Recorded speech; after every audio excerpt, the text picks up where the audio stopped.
আসসালামু আলাইকুম রাহমাতুল্লাহ। প্রিয় দর্শক, আজ নিয়ে এসেছি মজাদার বুন্দিয়ার রেসিপি।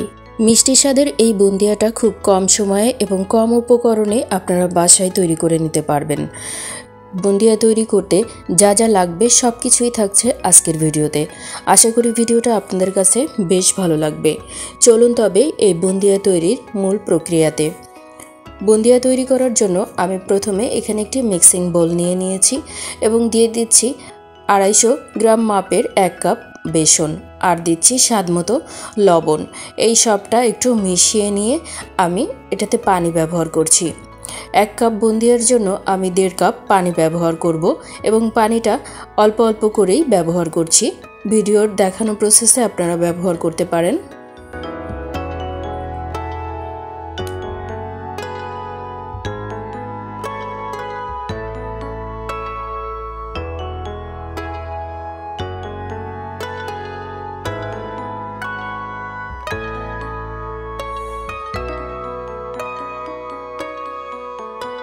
সব মিলিয়ে আমার এখানে 1.5 কাপ পানি লেগেছে। এখন 3টা পাত্রে আমি বেসনের মিশ্রণটা তুলে নিয়েছি, আর এখানে এখন কালার মিক্সড করব। দিয়ে দিচ্ছি প্রথমেই সবুজ রঙটা মিশিয়ে নিব, আর এখানে আমি ব্যবহার করছি লাল রং। আর একটা বেসনের ব্যাটারে কোনো রঙই ইউজ করব না, তাহলে এখানে 3 কালারের আমি বুন্দিয়া তৈরি করে নিতে পারবো। এভাবেই আলাদা আলাদা চামচ দিয়ে আমি মিশিয়ে নিচ্ছি। এভাবেই তৈরি করে নিয়েছি 3 রকমের বেসনের ব্যাটার। এখন এইগুলাকে একটা সাইডে রেখে আমি চুলায় চলে যাচ্ছি। চুলাতে এখন আমি ভেজে নিব। তার জন্য একটি কড়াই বসিয়ে দিয়েছি এবং দিয়ে দিচ্ছি পর্যাপ্ত পরিমাণে তেল। তেলটা সামান্য গরম হয়েছে কিনা একটু চেক করে নিচ্ছি। এরপর আমি এখানে এই ঝাঁঝরি হাতা চামচের উপরে দিব, আর ছোট ছোট করে বুন্দিয়ার শেপ নিচ থেকে আসবে। দেখুন, খুব সহজেই আপনারা এই বুন্দিয়াটা বাসায় তৈরি করে নিতে পারবেন। ছোট থেকে বড় পরিবারের সবাই অনেক বেশি পছন্দ করবে এই মিষ্টি স্বাদের বুন্দিয়াটা। ঝাঁঝরি এই চামচের উপরে আপনারা যে কোনো প্লেন চামচ দিয়ে এভাবে নেড়ে চেড়ে দিতে পারেন, অথবা হাতের আঙ্গুলের সাহায্যেও নেড়ে দিতে পারেন। তাহলে এভাবে ঝুরঝুর করে বেসনের ব্যাটারটা পড়তে থাকবে এবং ছোট ছোট বুন্দিয়ার শেপ তৈরি হয়ে যাবে। এখন অপেক্ষা করব একটু ভেজে নেওয়া পর্যন্ত, তারপর এলোমেলো করে আমি উঠিয়ে নিব। খুব সহজেই আমি এই কালারটা পেয়ে গিয়েছি। এখন আমি তুলে নিচ্ছি। এই বুন্দিয়াগুলো তুলে নিয়ে এই একই তেলে বাকি কালার বুন্দিয়াগুলো আমি ভেজে নিব। এখানে একইভাবে আমি সবুজ রঙের বুন্দিয়াটা তৈরি করে নিচ্ছি। একই চামচের উপরে সামান্য বেসন ঢেলে এভাবেই হাত দিয়ে অথবা নেড়ে চেড়ে আমি এভাবে বুন্দিয়াগুলো তৈরি করে নিচ্ছি। কিছু সময় বাদে বেশ কালার চলে আসছে, আমি আবার তুলে নিচ্ছি। আর এখানে এখন দিয়ে দিব লাল রঙের বুন্দিয়াটা। এভাবেই আমি ঘুরিয়ে ঘুরিয়ে মিশিয়ে দিব। দেখুন কত চমৎকার একটি কালার আসতে শুরু করেছে। এভাবে অল্প সময়ের মাঝে আপনারা বুন্দিয়া তৈরি করে নিতে পারবেন।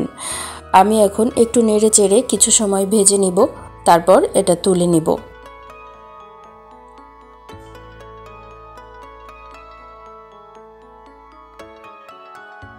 তৈরি হয়ে গিয়েছে, এখন তুলে নিচ্ছি। এখন বুন্দিয়াটাকে মিষ্টি শিরার মাঝে কিছু সময় রেখে দিব। তার জন্য এখানে আমি 1/2 কাপ চিনি নিয়েছি এবং 1/2 কাপ পানি দিয়ে দিচ্ছি। বুন্দিয়াটার জন্য এই চিনি শিরাটা পারফেক্ট। আমি এখন একটু নেড়ে চেড়ে চিনিটাকে গুলিয়ে নিচ্ছি। এই পর্যায়ে ফুটে উঠেছে। আমি এখন সব বুন্দিয়া অল্প অল্প করে এভাবে আমি দিয়ে নেড়ে চেড়ে নিব। কিছু সময় আপনারা এখানে 5 থেকে 7 মিনিটের মতো এটাকে চিনির শিরার মাঝে রেখে দিয়ে তারপর তুলে নিতে পারবেন। আমি কিছু সময় একটু নেড়ে চেড়ে নিচ্ছি এবং তুলে নিব। তুলে আপনাদের সঙ্গে পরিবেশন করব।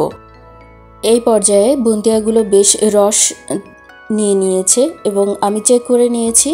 দেখুন, আর একটুও চিনির শিরা অবশিষ্ট নাই। এখানে একটি সার্ভিং প্লেট নিয়ে নিয়েছি এবং তুলে দেখাচ্ছি কত চমৎকার হয়েছে এই রসালো বুন্দিয়াগুলো। তৈরি হয়ে গেল আজকের এই রসালো বুন্দিয়ার রেসিপিটা। আশা করি এই রেসিপিটা আপনারা বাসায় ট্রাই করবেন এবং একইভাবে তৈরি করে নিতে পারবেন। এই বুন্দিয়াটা কতটা পারফেক্ট হয়েছে আমি একটু দেখে দিচ্ছি। খুব নরম আর রসালো হয়েছে, দেখুন হাতের সঙ্গে মিলিয়ে যাচ্ছে, অর্থাৎ খাওয়ার সময় মুখে এমনিতেই মিলিয়ে যাবে। আশা করি এই রেসিপিটা আপনাদের কাছে বেশ ভালো লেগেছে। বাসায় একবার হলেও ট্রাই করতে পারেন এবং আমাকে জানিয়ে দিতে পারেন কেমন হয়েছে আজকের এই বুন্দিয়ার রেসিপিটা। প্রিয় দর্শক, আপনারা যারা ধৈর্য ধরে আমার ভিডিওর সঙ্গে ছিলেন, পুরো ভিডিওটাই মনোযোগ দিয়ে দেখেছেন, আপনাদেরকে অনেক অনেক ধন্যবাদ জানাচ্ছি। পরবর্তী ভিডিওর আমন্ত্রণ জানাচ্ছি এবং আপনারা যারা এখনও আমার চ্যানেলটি সাবস্ক্রাইব করেননি, প্লিজ আমার চ্যানেলটি সাবস্ক্রাইব করে আমার পাশেই থেকে যেতে পারেন, তাহলে নিত্য নতুন ভিডিওর আপডেট সবার আগে আপনার কাছে পৌঁছে যাবে। আপনাদের সকলের সর্বাঙ্গীন সুস্থতা কামনা করে এখানেই শেষ করছি। আল্লাহ হাফেজ।